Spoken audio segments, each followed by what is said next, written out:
আজকে একটা শিশু যদি তার শৈশবকাল থেকে সুস্থ হয়ে সবল হয়ে বেড়ে উঠে সুশিক্ষা পায়, এই সন্তানই তো আগামী দিনে বাংলাদেশের চেহারা পরিবর্তন করে দিতে পারে। আমি প্র্যাকটিক্যালি জানি, আমি একজন ছোট্ট চিকিৎসক। আমাদের ওইদিকে চা বাগান সিলেটে বেশি, আপনারা জানেন।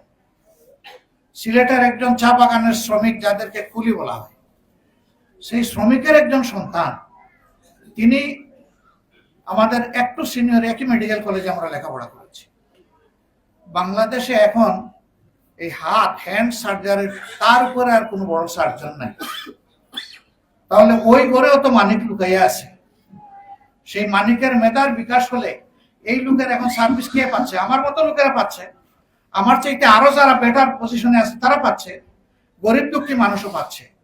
তো তার যে মেধা নষ্ট হয়ে যায় শিক্ষার অভাবে, এ দায় সরকারের। এই জন্য আমরা চাই প্রত্যেকটা শিশু জন্ম নেওয়ার পরে তার মেধা বিকাশের জন্য উপযুক্ত শিক্ষা তাকে দিতে হবে। এইভাবে একটা শিক্ষিত দক্ষ জাতি যখন গড়ে উঠবে, এই জাতি দুনিয়াকেও পরিচালনা করবে ইনশাআল্লাহ। আর এই জাতির মাথার উপর মাতব্বরি করার সাহস কারো হবে না। এখন সবাই মাতব্বরি করে কেন? ওই যে বলে না, গরিবের বউ সকলের ভাবি। ছেলেও বাড়ির পাশ দিয়ে যাইতে বলে ভাবি কেমন আছেন, বাবাও বলে ভাবি কেমন আছেন। কারণ ওই ভদ্র মহিলা নিরীহ মানুষ, প্রতিবাদ করার শক্তি তার নেই। কিন্তু যদি কোনো সম্ভ্রান্ত প্রতিষ্ঠিত পরিবারের কোনো বধূকে, মেয়েকে, বোনকে, মাকে এইরকম অপমান করা হয়, সাথে সাথে আগুন জ্বলে উঠবে, উঠবে না? আমরা এই বৈষম্য চাই না। আমরা বৈষম্য চাই আমাদের মায়ের জাতিরাও সর্বোচ্চ মর্যাদায় সমাজে থাকবে। দুনিয়ায় দুইজন মাত্র মানুষ মার পেট ছাড়া জন্ম নিয়েছেন, একজন হযরতে আদম আলাইহিস সালাম, আর একজন হযরতে হাওয়া আলাইহিস সালাম।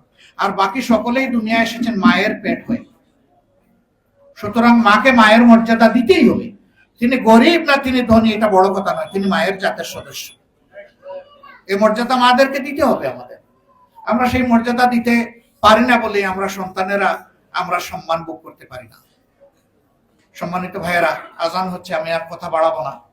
আল্লাহ তাআলার দরবারে দোয়া করি, যে সমস্ত ভাই বোনদের হাতে আজকে উপহার তুলে দেওয়া হবে, এটা কোনো দয়া নয়, অনুগ্রহ নয়। আপনাদের এই ভাইদের কাছে এটা আপনাদের পাওনা, আপনাদের হক। আল্লাহ আমাদেরকে যে সামর্থ্য দিয়েছেন, যে আল্লাহ পরীক্ষা করছেন যে আমরা আমাদের ভাই বোনদেরকে অন্তরের অনুভূতি দিয়ে বুঝি কিনা, বুঝার চেষ্টা করি কিনা। জানি না কতটুকু আমরা পেরেছি। আমাদের জন্য দোয়া করবেন, আমরা যেন পুরাটা পারি।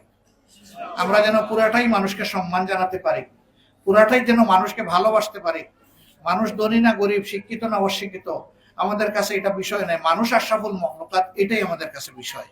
এমনকি এটাও আমাদের কাছে বিষয় নয় যে তিনি কোন ধর্মের মানুষ, বরঞ্চ আমাদের কাছে বিষয় যে তিনি একজন মানুষ। আল্লাহ তাআলা ধর্মের ভিত্তিতে কাউকে রিজেক্ট দিয়ে বাসায় দেন না। রিজেক্ট সবাইকে আল্লাহ তাআলা দেন। সেই রিজেক্টের অংশ আমরা ভোগ করি সবাই মিলে। যে আল্লাহ সবাইকে নাফরমানি যে করে তারেও দেন, আল্লাহর গুলামি যে করে তারেও দেন, তাহলে আমি কে যে আল্লাহর কথা মানে না তার রিজেক্ট বন্ধ করে দেওয়ার অথবা তাকে অপমান করার? আমার তো কোনো এখতিয়ার নাই। আল্লাহর সুন্নত ধরেই আমাদেরকে আগাতে হবে। আমরা এই ধরনের একটা সামগ্রিক ভালোবাসার সমাজ, মানবিক সমাজ গড়তে চাই। এই সমাজটাকে আপনারাও চান? শিওর? শিওর চান আপনারা? আলহামদুলিল্লাহ। তাইলে এই সমাজের জন্য সবাইকে হাত বাড়াতে হবে। হাত বাড়ানোর মানে শুধু ভোট দেওয়া নয়।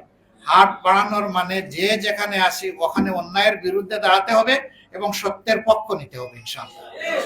আপনারা পারবেন তো? আল্লাহ তাআলা আপনাদেরকে তৌফিক দান করুন।